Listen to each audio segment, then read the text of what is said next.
মুগ্ধ না, সমস্ত শহীদ, ওরা তো মরে যাওয়ার জন্য রেডি ছিল, তৈরি ছিল।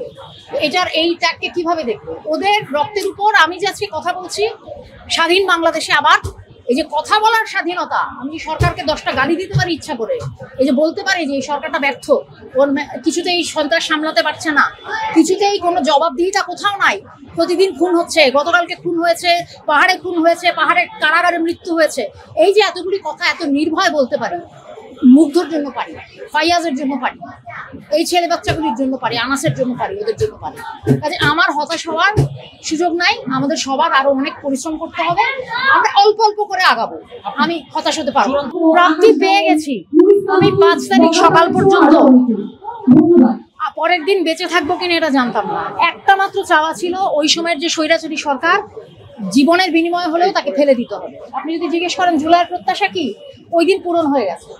এর পরের যে বাংলাদেশ, সেই বাংলাদেশ আমাদের সবাইকে কাদামাটি থেকে নতুন করে গড়তে হবে, সেখানে আপনাকে আমাকে সবাইকে প্রচুর পরিশ্রম করতে হবে। সেটার জন্য জুলাইয়ের যে প্রাণগুলি ঝরে গেছে, তাদের অবদান কোনো অংশে কোনোভাবে যেন তাদের অবদানে এতটুকু আঁচড় না লাগে, সেটার ব্যাপারে আমি রক্ষণশীল। জুলাইয়ের প্রাপ্তি ওইটুকু, জুলাইয়ের মানুষ জীবন দিয়েছে, সেই জুলাই সফল, সেই জুলাইতে স্বৈরাচার পতন হয়েছে, এতদিন তো হচ্ছিল না। বান্ডেল থাকলে প্রতি সেনমানিতে টাকা বাঁচবে। বিকাশ সেনমানি বান্ডেল কিনে জিতুন প্রতি লেনদেনে। এতগুলি দল ছিল, এতগুলি মানুষ ছিল, এতগুলি জান না ঝরা পর্যন্ত এই মাটির মধ্যে ওদের রক্ত মিশে গেছে, ওদের জীবন মিশে গেছে, এতটুকু বাচ্চা, এতটুকু বাচ্চা, ওরা তো নাই আজকে পৃথিবীতে। তো ওদের অবদানকে যদি আপনি বলেন যে এটা মুক্তিযুদ্ধের পরে একটা সময় ছিল 3-4 বছরের বেশি, অনেক বিশৃঙ্খলা ছিল, অনেক কি বলবো, দুর্ভিক্ষ হচ্ছে, দুর্নীতি হচ্ছে, খুন খারাপি হচ্ছে, অনেক হতাশা ছিল। তখন যদি বলেন যে মুক্তিযুদ্ধই ভুল ছিল, এতগুলি মানুষের জানের বিনিময়, এটা হয় কোনোদিন? কাজে মুক্তিযুদ্ধ ভুল ছিল না, 90 ভুল ছিল না, 69 ভুল ছিল না, জুলাইও ভুল না, কিন্তু প্রাপ্তির যে বাংলাদেশকে আপনি বলেন, সেটার জন্য আপনাকে আমাকে অনেক ঘামতে হবে।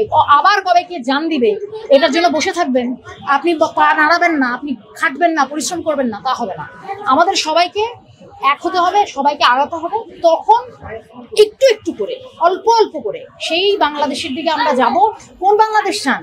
যে বাংলাদেশের প্রত্যেকটা মানুষ নিজে এক ধরনের মালিকানা বোধ টের পায়, যে আমাকে রাষ্ট্রের সবগুলি অঙ্গ সংগঠন আমাকে সমীহ করে, জনতা হিসাবে আমাকে ভয় পায়, সে নির্বাচনের সময় ভয় পায় যে আমি কাকে ভোট দেব, আমি বিচার চাইলে আমার একটা আশা থাকে যে বিচার হবে।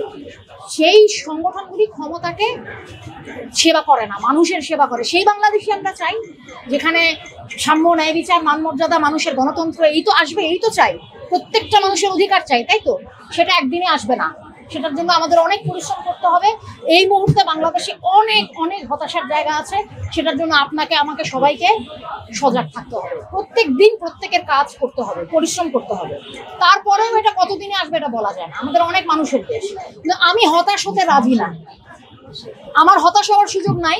আজকে মুগ্ধর মৃত্যুবার্ষিকী, আজকে বোধহয় ফাইয়াজ, ওদের সবার, আমার হতাশ হওয়ার সুযোগ নাই। তাহলে আমি ওদের মৃত্যুকে ছোট করে দিই, এটা আমি করবো না।